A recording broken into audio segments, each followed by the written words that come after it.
ধুবুৰীৰ গৌৰীপুৰৰ ডাঙিচৰত সংঘটিত হৈছে কৰুণ ঘটনা। তিনি শিশু একেলগে পানীত পৰি সন্ধানহীন হৈছিল, কিন্তু মৃত অৱস্থাত উদ্ধাৰ হৈছে দুটাকৈ শিশু। জানিব পৰা মতে এটা পৰিয়ালৰ দুজন কণমানি আৰু আন এটা পৰিয়ালৰ এজন। দুজনক উদ্ধাৰ কৰিছে যদিও কণমানি দুটা নিহত হোৱা বুলি জানিব পৰা গৈছে। আন এটা শিশুক জীৱিত অৱস্থাত উদ্ধাৰ কৰি ধুবুৰী হাস্পতালত ভৰ্তি কৰোৱা হৈছে বুলি জানিব পৰা গৈছে।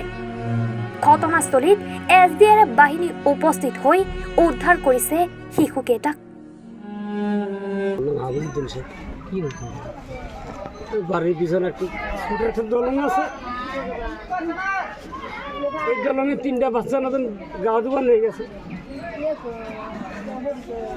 যা তিনজনই পড়ে গেছে। পড়ে গেলে একজন মানুষ দেখছে, দেখে একজনে কি তুলবার পাইছে আর দুজনে কি তুলবার পারেনি। তারপরে কিছুক্ষণ পরে জাল টাল খেওয়ায় একটা বাচ্চা ফিরে আর একটা পাওয়া গেছে। পাওয়ার পরে ফের আমি আসলাম, আইসে খুব খোঁজাখুঁজি করলাম, পাইলাম না। তারপরে ফের ডুবারু এসে গেল, ওরাও খুঁজলো, ওরাও পাইতেছে না। ফের লাস্টে ফের আমি নামলাম, নামার পরে ঘন্টা দুই পরে ফের আমি নামলাম, নামে আর আমি খুঁজা টুজে ফের আবার আমি পাইলাম আর কি। পাওয়ার পরে ফের বাচ্চাটাকে আমি ফের নিজে আমি উঠাইলাম। সোয়ালি তো 8-9 বছর,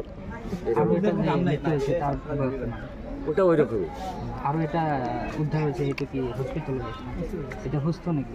ওটা হসপিটাল, এটা সুস্থ হয়েছে? হ্যাঁ ওই না, ওটাও তো গেছে। হ্যাঁ, দুইটা মারা গেছে, একটা আর কি সুস্থ আছে। সুস্থতা কত সুস্থ আছে? ওটা ঘরতেই আছে, সুস্থটা ঘরতেই আছে। এটা পরিয়ালের নাকি? হ্যাঁ, এটা পরিয়ালে। এটা পরিয়ালের দুজন কণমানি? হ্যাঁ, মানে এটা পরিয়ালের তিনটা ভাই, তিনটা ভাইয়ের 3টা বাচ্চা। দুটা মৃত্যু হলে? হ্যাঁ, দুটা মৃত্যু হলে আর একটা সুস্থ আছে। নাম তো কি আছে সোয়ালি? নামটা তো দেহতার নাম কি? নাম একটা নাম হলো আব্দুল, ওটার হলো বেটা। Bureau report, AJ news live.